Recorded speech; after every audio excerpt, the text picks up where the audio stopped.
어느 나라 왕이 학자들에게 인류 역사라는 제목을 주면서 책을 써오라고 하였습니다.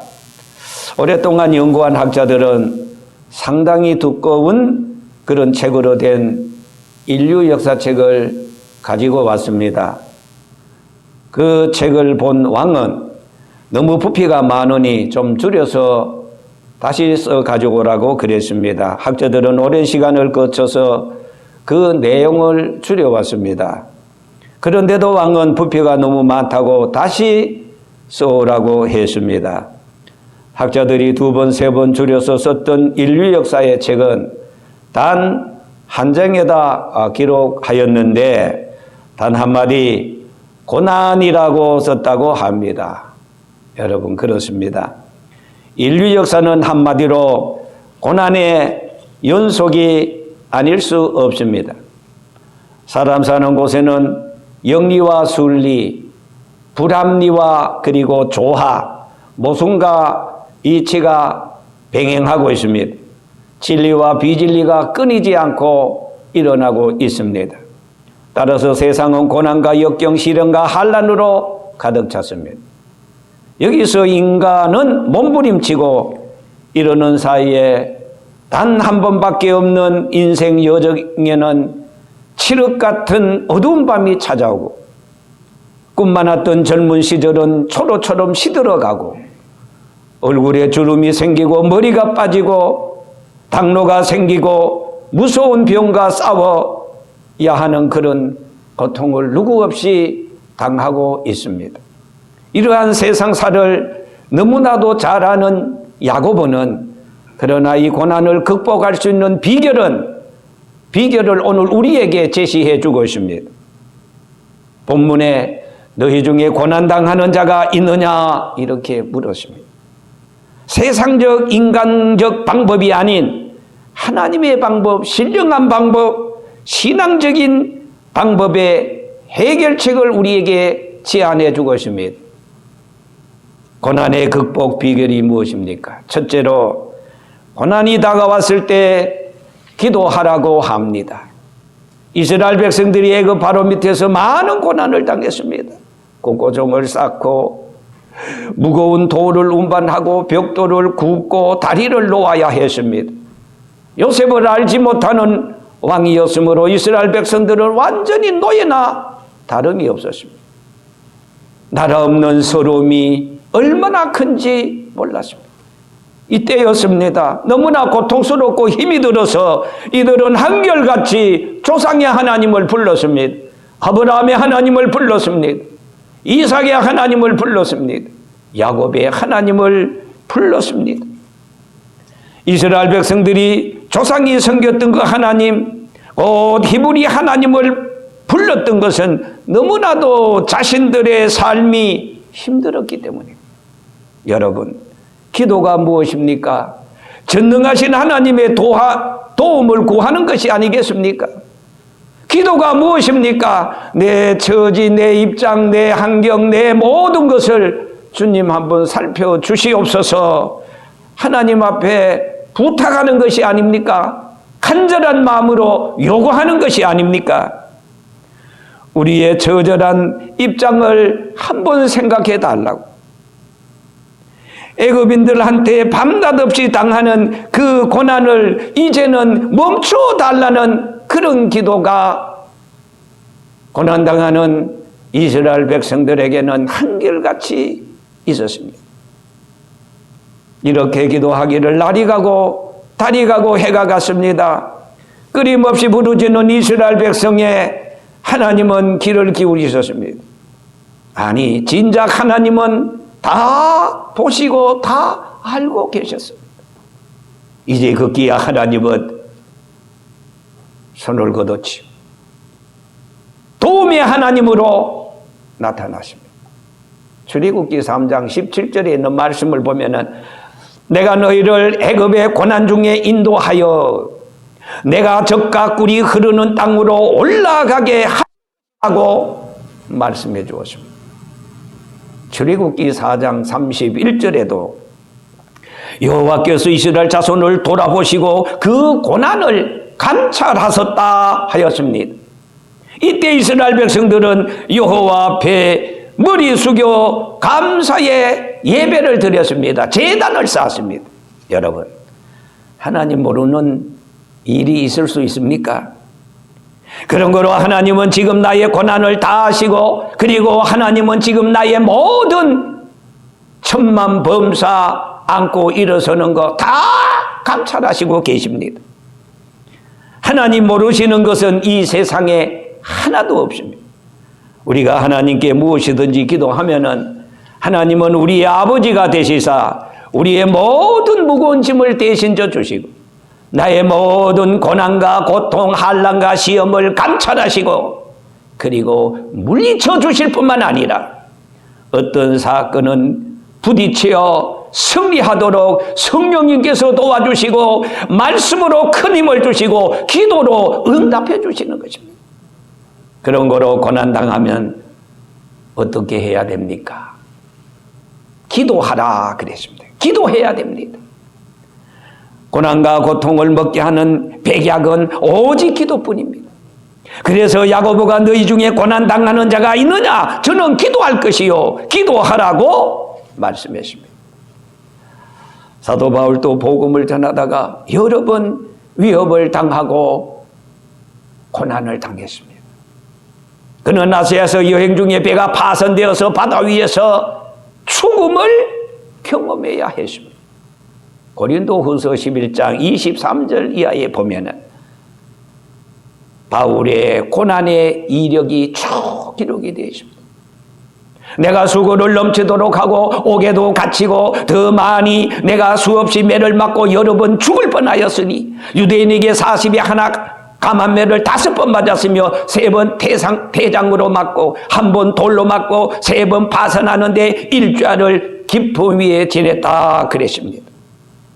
여러 번 여행의 위협과 강의 위협과 강도의 위협과 동족의 위협과 이방인의 위협과 신의 위협과 강야의 위협과 그리고 바다의 위협과 거짓 행여 중에 위험을 당하고 또 수고하여 애쓰고 여러 번 자지 못하고 먹지 못하고 목마르고 굶고 죽고 헐벗었다 그랬습니다. 이 모든 위험과 고난 가운데서 한치도 물러설 수 없었던 것은 모든 교회와 성도들을 위함이었다고 그랬습니다. 그래서 그는 그럴 때마다 성전에서 강가에서 산에서 엎드려져서 하나님 앞에 기도했습니다. 베드로도 초대교회 유대인들과 율법사들의 거센 도전 앞에 이렇게 기도합니다. 사도행전 4장 29절에 주여 이제 저희들의 위협함을 하감하시고 종들 하여금 담대히 하나님의 말씀을 증거하게 하시고 손을 내밀어 병을 낫게 하시고 표적과 기사가 나사렛 예수 그리스도의 이름으로 일어나게 하시옵소서 이렇게 기도하였습니다. 느헤미야도 느헤미야 9장 9절에 주께서 우리 열조가 애굽에서 고난 당하신 것을 감찰하시고 홍해에서 부르짖음을 들으시고 이적과 기사를 베푸사 바로와 모든 그 신하 그리고 온 백성을 하나님이 한 방에 쳤다 그랬습니다. 여러분, 이처럼 우리가 어려울 때 기도밖에 없다는 사실을 야고보서는 오늘 우리에게 분명히 말씀해 주고 있습니다. 캄캄한 세상에 고난과 고통과 환난이 많은 세상에 우리가 살아갈지라도 항상 기도하며 말씀대로 살아가면 주께서 힘주시고 도와주시고 고난이 변하여 기쁨이 되고 한숨이 변하여 나의 찬송이 되게 하여 주신다 그 말씀인 것입니다. 둘째로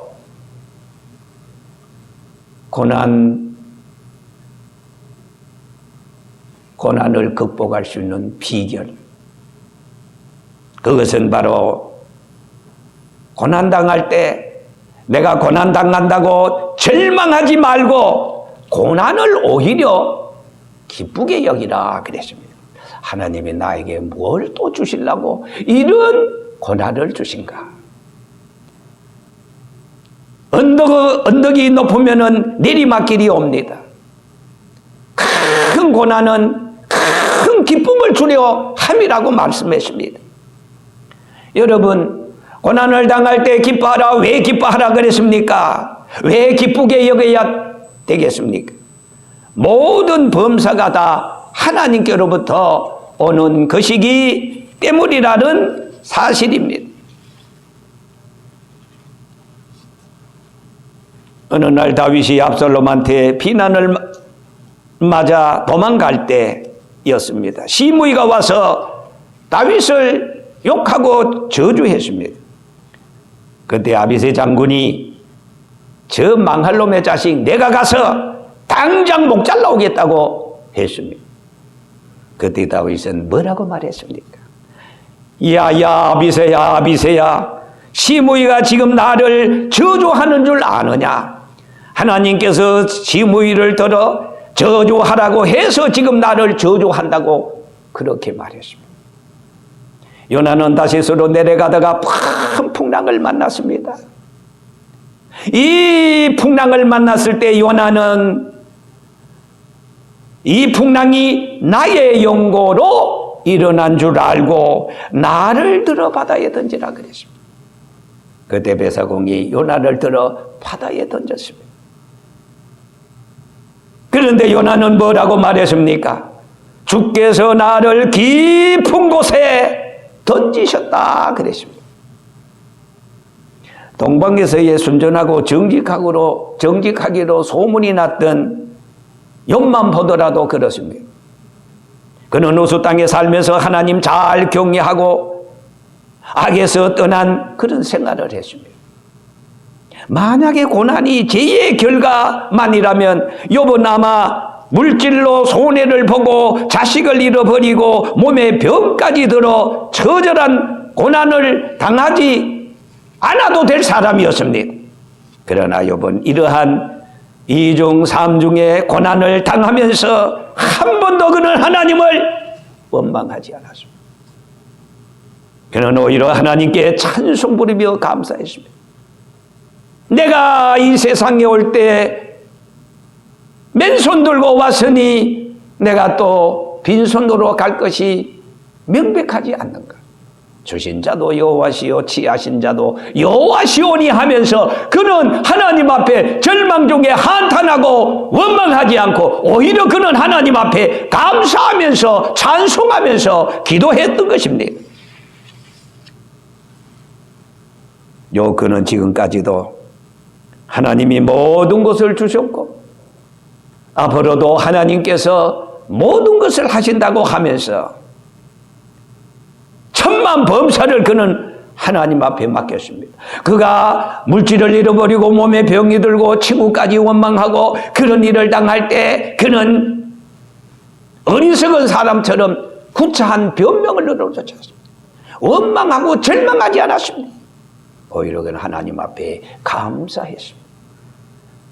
나의 평생 가는 길에 주님께서 아시니 이 나를 연단하신 후에 순금같이 쓰리라.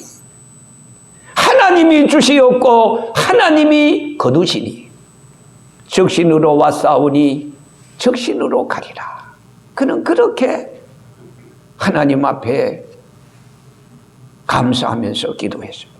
여러분, 이 세상 천지에 누가 환난을 당하고 병들고 사업 실패를 했다면 욥만큼 한 자가 세상 천지에 있겠습니까? 세상 살다 보면 야속한 일, 허무한 일, 그리고 서러운 일, 답답한 일, 분통 터지고 속상한 일이 어디 여러분 한두 번이겠습니까? 당할 때는 나만 당하는 것 같아도 지나서 보면 세상 사람 누구나 이 고난의 길을 걸어가 보십니다. 이러한 고난이 다가올 때 욥처럼 마음을 나의 자본으로 삼고 의지했던 하나님을 한 번 더 의지하고 범사의 하나님께로부터 오는 줄 알고 깊이 그리고 인내로 참고 온전히 기쁘게 여기시며 고난의 언덕을 넘고 넘어서 주께서 베푸시는 축복의 잔이 곧 우리 앞에 다가올 줄 믿습니다. 로마서 8장 18절에 현재에 관하는 장차 나타날 영광과 좋게 비교할 수 없다고 했습니다. 로마서 5장 3절에도 우리가 환난 중에서도 즐거워하나니 환난은 인내를, 인내는 연단을, 연단은 큰 소망을 이룬다고 말씀했습니다. 그런 거로 다윗은 시편서 119편 67절에 이렇게 고백합니다. 고난당하기 전에는 내가 그릇 행하였더니 이 고난 때문에 주님을 더 의지하고 찾고 고난 때문에 주의 율례와 법도를 배우게 되었다 그랬습니다. 빌립보 4장 4절 이하에도 아무것도 염려하지 말고 너희 구할 것을 감사함으로 하나님 앞에 아뢰라. 그리하면은 지각에 뛰어난 평강의 하나님이 너희의 생각과 마음을 지켜주신다 그랬습니다. 여러분, 이 말씀을 할 때 바울은 바로 빌립보 옥중에 고난을 당하고 갇혀 있을 때였습니다.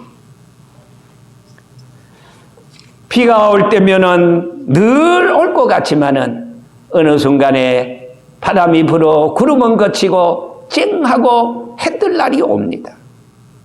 바람이 불면은 늘 불 것 같지만 잔잔한 아침이 옵니다. 음동설한이 지나가면 입춘 가절이 오듯이 어두운 밤 지나면은 빛난 아침이 다가오는 것입니다. 우리의 지금 현재 내가 당하고 있는 고난이 고난으로 끝나는 것이 아니라 고난을 당할 때 기도하고 고난을 당할 때 하나님 앞으로 바짝 나가서 오히려 기도하고 나아가면은 고난이 변하여 오히려 내게 큰 소망이 되고 고난이 변하여 하나님의 큰 역사를 우리는 체험하게 될 줄 믿습니다. 셋째로, 어떻게 우리가 고난을 극복할 수 있겠습니까? 비결이 뭡니까? 13절에 보니까 저는 찬송할지요 그랬습니다. 고난을 당할 때 찬송하라. 여러분, 신앙을 갑종신앙, 그 다음에 을종신앙, 병종신앙으로 나눌 수 있다면 아마 찬송 부를 수 있는 신앙은 갑종신앙인 줄 믿습니다. 사도행전 16장 16절 이하에 바울과 실라가 점하는 귀신, 그 귀신을 나사렛 예수 그리스도의 이름으로 쫓아냈습니다. 그 일로 바울과 실라는 귀신 들렸던 요종의 주인으로 인해서 옥에 갇히게 되었습니다. 점으로 돈을 벌게 해주었는데 점하는 귀신이 이 여자에게서 나갔으니 점을 칠 수가 없었습니다. 그래서 주인은 간원들을 선동해서 바울과 실라를 옥중에 쳐넣었습니다. 제목은 단지 그저 성을 요란하게 한다. 나사렛 예수 이단의 개수라. 이렇게 말했습니다. 참으로 바울과 실라는 의를 위해 지금 고난을 당하고 있는 것입니다. 바울은 누구를 원망도 불평도 그리고 낙심도 물론 하지 않았습니다. 그의 손과 발에는 쇠사슬이 매여 있었습니다. 캄캄하고 좁은 감옥이었지만 그는 오히려 하나님께 기도하고 찬송 부를 수 있는 좋은 공간이라고 생각하고 힘차게 하나님 앞에 고난 가운데 찬송을 불렀습니다. 의를 위해 핍박을 받는 자는 천국이 저희의 것임이요 날이 내 너희를 미워서 거짓된 모함을 할 때는 기뻐하라. 전에도 이처럼 선지자들을 죽이고 욕하고 했느니라. 너희도 그날에 참고서 나가면 하늘의 상급이 클 것이다. 열심히 하나님 앞에 기도했습니다. 그랬더니 하나님께서는 이 기도를 들어주시고 이 찬송에 하나님께서는 응답해 주시고 힘을 주셨어요. 하나님께서 이적을 통해서 빌립보 옥중 지진이 일어났어요. 착고에 매여있던 그 쇠고랑이 철컥철컥 풀어져 버리고 옥문이 열어져 버리고 하나님께서는 고난 가운데 찬송했더니 옥문이 열려지는 기적이 나타나서 바울과 실라가 그 옥 밖으로 나왔습니다. 사도행전 16장 31절에 바울이 간수들을 보고 성생들아 우리가 어찌하여 당신처럼 이런 기적을 볼 수 있는가 그렇게 고백하는 간수들을 향해서 벌벌 떠는 간수들을 주 예수를 믿어라 그리하면 너와 내 집이 구원을 얻으리라 주 예수를 믿어라 그리하면 너와 내 집이 구원을 얻으리라고 그 16명 간수들에게 천도를 했습니다. 여러분 역전의 하나님 감옥의 위기가 그들을 향해서 전도하는 좋은 전도의 기회로 돌려놓고 바꾸어놓는 이런 하나님 이런 하나님이 우리가 1년을 살아가면서 어떤 일이 있어도 하나님 앞에 기도할 때 의지하는 내 주를 더욱더 의지할 때 그리고 하나님 앞에 오히려 감사할 때 그리고 찬송할 때 하나님께서는 우리의 모든 문제를 하나님의 섭리대로 하나님의 뜻대로 하나님의 방법대로 하나님의 수단대로 순탄한 우리 인생의 길을 열어주실 줄 믿습니다. 아멘.